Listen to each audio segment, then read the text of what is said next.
Hello Internet, and welcome back to my reviews of the Indiana Jones films leading up to Indiana Jones and the Dial of Destiny. Today we are going to be taking a look at Indiana Jones and the Temple of Doom.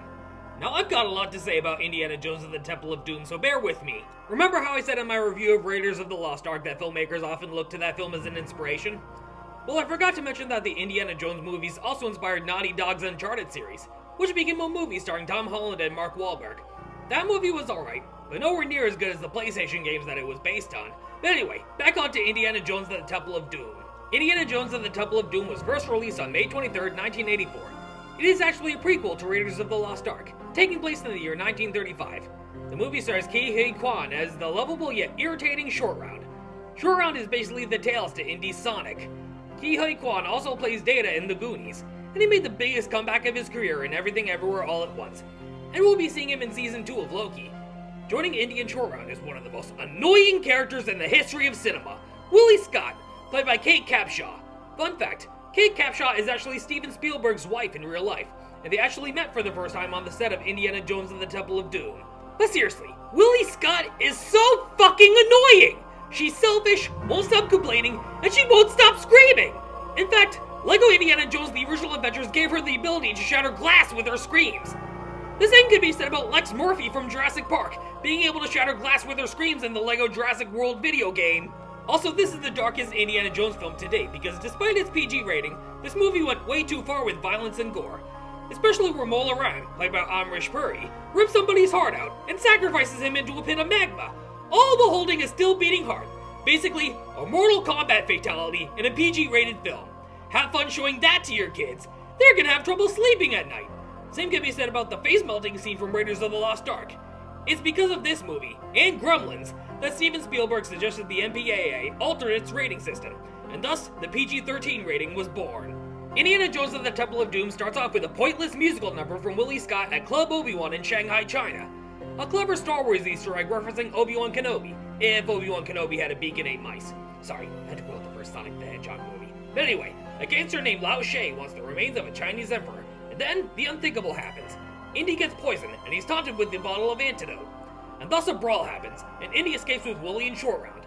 And after a random cameo from Dan Aykroyd, the plane they escape on belongs to Lao She. The plane is sabotaged, and they're about to crash into the Himalayas. So how do they escape? By hopping into a fucking life raft, and jumping out of the plane, and sledding down the mountain and into the river. How they survived that fall, I have no fucking clue! They then find themselves in an Indian village that's struggling because their children have been sold into slavery, and they're missing the mythical Sankara stones. And that's when we get a taste of how fucking irritating Willie is. Like, every time she opens her mouth, I just want to hurl a coconut at her head! So they make it to Pankot Palace, home of the strangest and most disgusting dinner feast ever, consisting of snakes, eels, bugs, eyeball soup, and chilled monkey brains. Somebody better want to get Gordon Ramsay a puke bucket. And we also see a British officer played by Philip Stone, who also made appearances in The Shining and A Clockwork Orange. So after that disgusting dinner, they then discover a cavern crawling with insects and booby traps, and we get the funniest line delivery from Harrison Ford. We are going to die!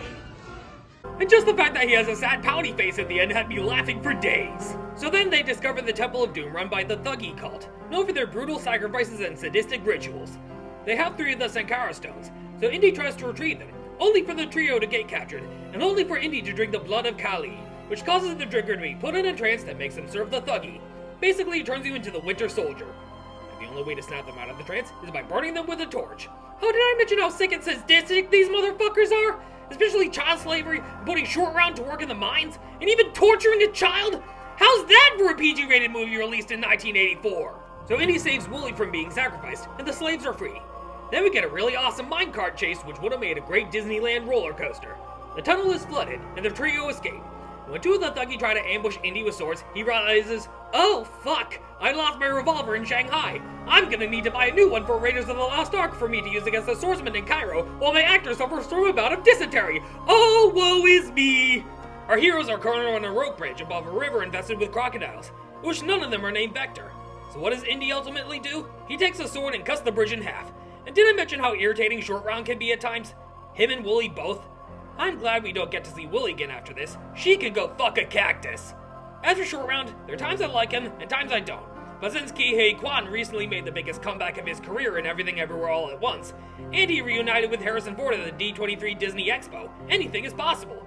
but I really don't think we're going to be seeing an adult short round in Indiana Jones and the Dial of Destiny. So 2 of the stones burn out of Indy's bag and into the river below, but he manages to retrieve the last stone as Mola Ram falls to his death. The heroes then return to the village with not only the last stone, but also their children and a happy ending. I'm giving Indiana Jones and the Temple of Doom a 6 out of 10. While nowhere near as good as Raiders of the Lost Ark, it was still a fun adventure, despite the gruesome imagery and violence galore. Not to mention that I can't fucking stand Willy. I don't know who's worse when it comes to screaming non-stop, Willy or Lex from Jurassic Park. Nowadays, I have mixed reactions to Short Round as a character, but at the time, he's been a good sidekick to Indy, even though we don't get to see him again in future movies. Not even Kingdom of the Crystal Skull or Dial of Destiny. I would say this film aged well. It was very imaginative for its time, and if it wasn't for Indiana Jones and the Temple of Doom, we wouldn't have gotten the PG-13 rating. Stay tuned for my upcoming review of Indiana Jones and the Last Crusade coming soon, as well as all other upcoming projects. Until then, I'll see you all next time.